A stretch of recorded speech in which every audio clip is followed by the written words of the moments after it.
जिंदगी में हर इंसान एक न एक दिन ऐसे युद्ध क्षेत्र में खड़ा होता है जहां चारों तरफ अंधेरा, भीतर डर और सामने अनगिनत मुश्किलें होती हैं।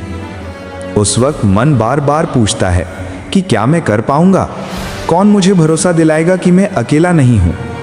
यही स्थिति महाभारत के युद्ध में भी थी। और उसी वक्त श्लोक 23 में महाबाहु युधिष्ठिर ने अपना शंख बजाया। वो सिर्फ युद्ध का ऐलान नहीं था, बल्कि हर सैनिक के दिल में विश्वास, आशा और साहस जगाने वाला एक दिव्य संकेत था। आज वही शिक्षा तुम्हारी जिंदगी का अंधेरा भी मिटा सकती है। श्लोक अध्याय 1 श्लोक 23।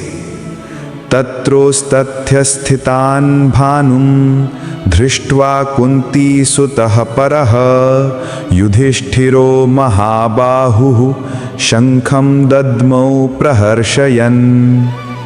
अर्थ, तब महाबाहु कुंतीपुत्र युधिष्ठिर ने रथ पर चढ़कर अपना शंख बजाया, जिससे सैनिकों के हृदय में हर्ष और उत्साह की लहर दौड़ गई। नेतृत्व का असली काम है डर को तोड़ना। जब डर दिल पर छा जाता है, तब सबसे ताकतवर हथियार भी बेकार हो जाते हैं। युद्ध भूमि में सैनिकों के चेहरे पर वही डर था, लेकिन युधिष्ठिर के शंख की ध्वनि ने उस अंधकार को चीरकर रोशनी दिखाई। जिंदगी में भी यही सच है।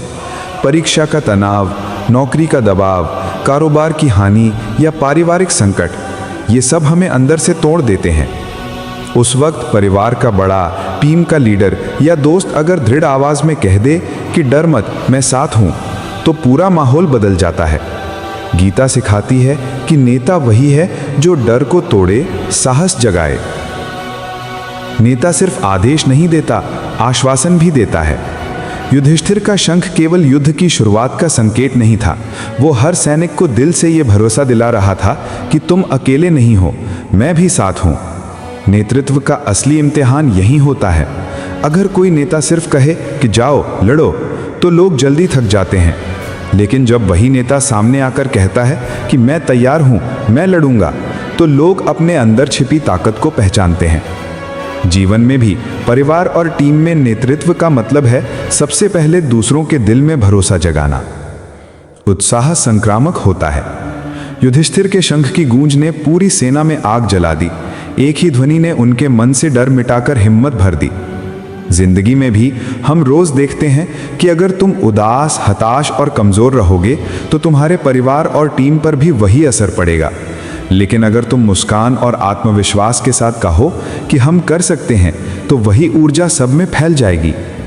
गीता सिखाती है कि लीडर की ऊर्जा ही टीम की ऊर्जा बन जाती है। असली ताकत है भीतर की स्थिरता। युधिष्ठिर को महाबाहु कहा गया है, यानी ताकतवर बाहों वाला।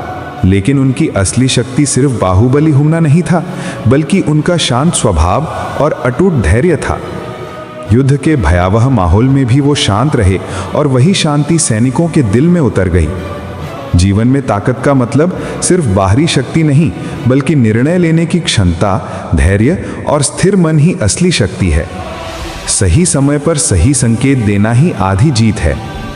युधिष्ठिर का शंख सिर्फ आवाज नहीं था, वो एक दिव्य घोषणा थी।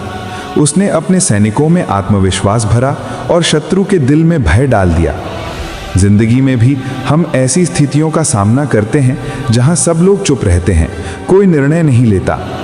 अगर उस वक्त तुम साहस करके पहला कदम उठाते हो, तो खेल का पूरा रुख बदल सकता है। गीता सिखाती है कि सही समय पर सही संकेत देना ही सफलता का आधा रास्ता है।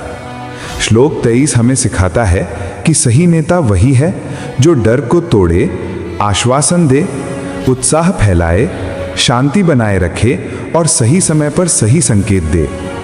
अगर तुम जीवन के कुरुक्षेत्र में इन 5 शिक्षाओं को अपनाओगे, तो जीत तुम्हारे कदम चूमेगी। हरे कृष्ण कृष्ण कृष्ण हरे हरे, हरे राम राम राम हरे हरे।